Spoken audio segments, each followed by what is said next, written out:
Hola, Dios te bendiga, bienvenido a Conoce la Verdad, y mi verdad es la palabra de Dios.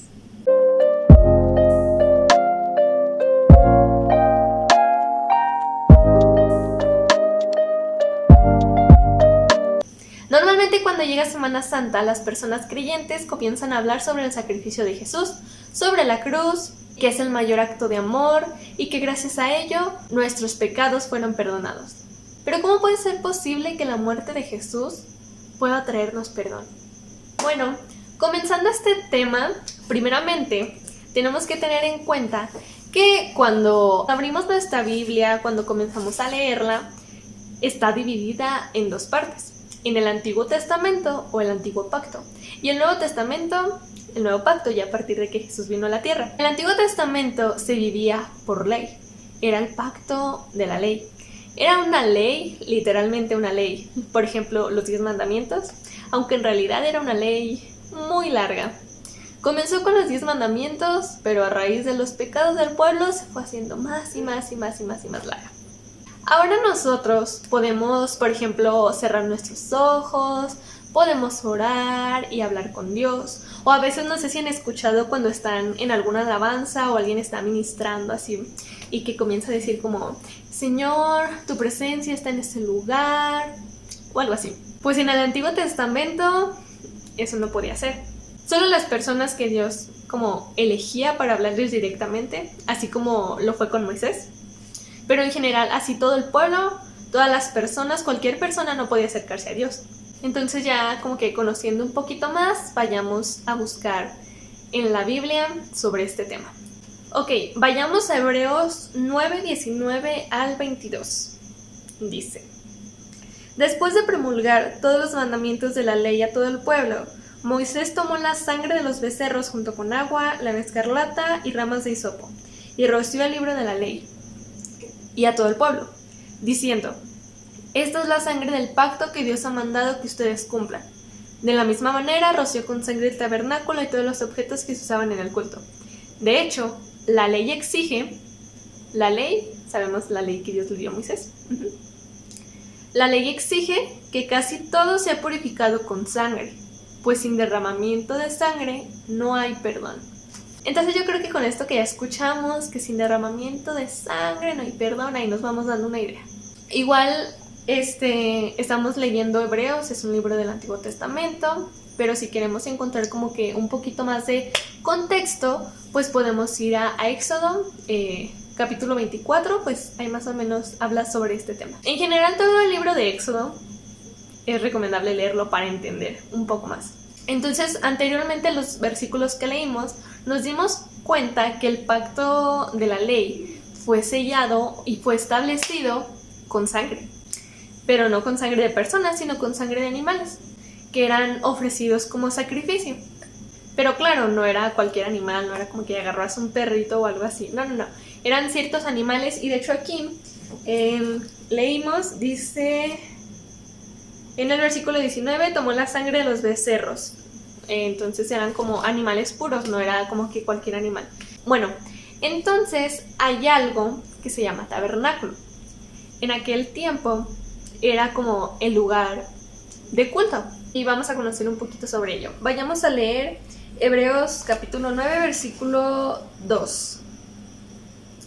En efecto, se habilitó un tabernáculo, de tal modo que en su primera parte, llamado el lugar santo, estaban el candelabro, la mesa y los panes consagrados. Versículo 6. Así dispuestas todas estas cosas, los sacerdotes entran continuamente en la primera parte del tabernáculo para celebrar el culto. Ok, ahora Hebreos 9, versículo 3 al 5.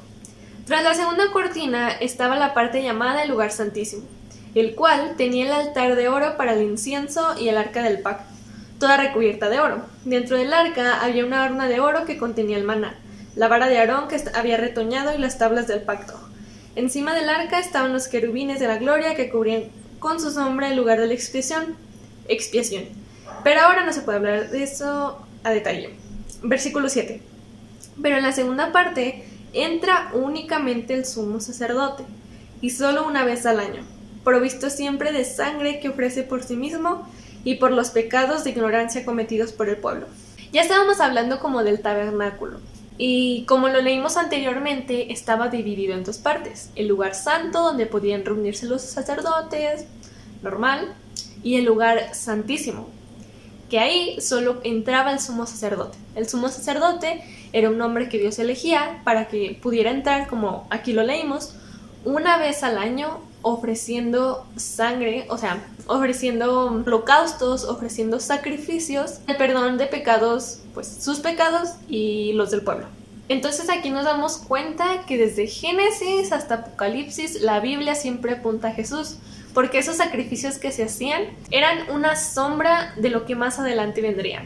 Y eso que más adelante vendría era Jesús, siendo Él ese sacrificio. Entonces vamos a leer Hebreos 10, 3 al 4. Pero esos sacrificios son un recordatorio anual de los pecados, ya que es imposible que la sangre de los toros y de los machos cabríos quite los pecados. Entonces, ya como leímos, año tras año iban recordando como esos pecados, iban recordando como su condición de pecadores y que necesitaban ser perdonados, ser redimidos.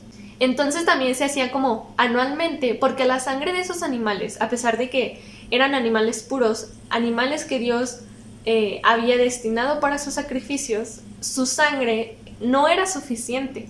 Pero vayamos otra vez a la escritura para que podamos entender un poquito más. Ok, Hebreos 9:26.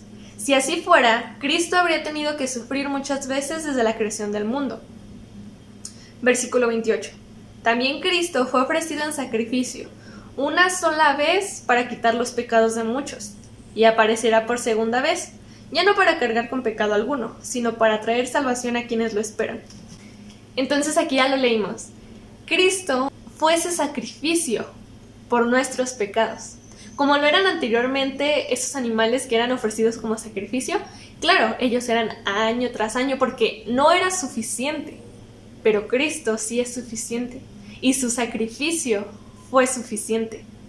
Por eso es que dice, fue ofrecido como sacrificio una vez y para siempre. Si Cristo no hubiera sido suficiente, como aquí lo menciona el versículo 26, hubiera tenido que como estar viniendo a la tierra desde la creación del mundo. Porque a partir de que Adán y Eva pecaron y ahora somos unas personas caídas, era necesario que Cristo estuviera viniendo y sufriendo y padeciendo y ya era como salvos, pero no es suficiente, entonces otra vez, y otra vez, y otra vez, y otra vez, y otra vez, pero no, Cristo es suficiente, su sacrificio es suficiente.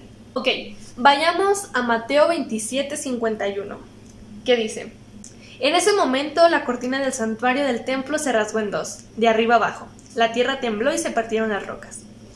Entonces ya, otra vez, ya habíamos hablado como de ese santuario y del lugar santo y del lugar santísimo. El lugar santo y el lugar santísimo lo dividía una cortina. Entonces cuando Cristo fue esa cruz, cuando Cristo fue ese sacrificio, como aquí lo dice, la cortina se rasgó. Eso significa que ahora tenemos acceso a su presencia, que antes ya habíamos hablado, el pueblo no podía acercarse a Dios como ahora nosotros lo hacemos. Pero a partir del sacrificio de Cristo, estamos bajo este nuevo pacto que es la gracia, un regalo inmerecido.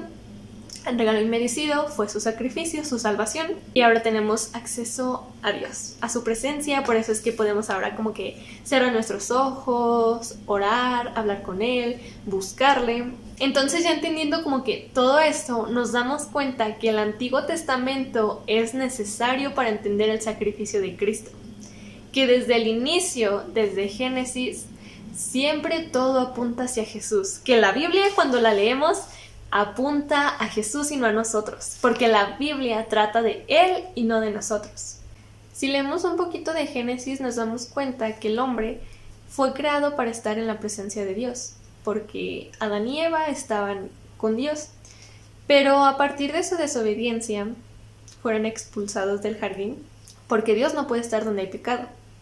Entonces, a eso lo vemos como la caída del hombre. Entonces ahora todos nosotros somos pecadores. Así como lo dice Romanos 3:10 al 12. Así está escrito: no hay un solo justo, ni siquiera uno. No hay nadie que entienda, nadie que busque a Dios. todos se han descarriado, a una se han corrompido. Y versículo 23 y 24. Pues todos han pecado y están privados de la gloria de Dios, pero por gracia son justificados gratuitamente, mediante la redención que Cristo efectuó. Siendo pecadores, necesitábamos ese Salvador que nos salvara de nuestros pecados, pues el rescate de un esclavo solo es posible por la sangre de alguien, y ese alguien fue Jesús. Pero la principal causa por la cual Jesús fue a esa cruz fue para glorificar al Padre, para glorificarse a sí mismo, así como lo dice Romanos 11:36, que todo es de Él, por Él y para Él. De igual forma, no olvidemos que tenemos un Dios que es todo amor, todo misericordia, pero también un Dios que es todo justicia. Nosotros, siendo pecadores, merecíamos nuestro castigo, pero Cristo fue a la cruz, llevándose el castigo que nosotros merecíamos. Claramente su muerte humanamente fue muy difícil, fue una muerte vergonzosa y muy dolorosa. Y tal vez para nosotros sea muy común hablar sobre la crucifixión de Jesús y que Jesús fue a la cruz y hablarlo como si fuera algo normal. Pero deberíamos recordarlo y eso debería llevarnos al quebranto, al saber que un Salvador, que Dios se hizo hombre para reconciliarnos con Él mismo, porque nuestros pecados nos alejan de Él, porque nuestra naturaleza nos aleja de Él, pero gracias a ese sacrificio podemos acercarnos a Él, podemos tener comunión con Él. Así que en este día te animo a que puedas acercarte confiadamente a Dios, a que vayas al arrepentimiento y le pidas perdón a Dios por tu forma de vivir hasta el momento y por nuestra condición que nos aleja de Él. Y eso es todo. Dios te bendiga.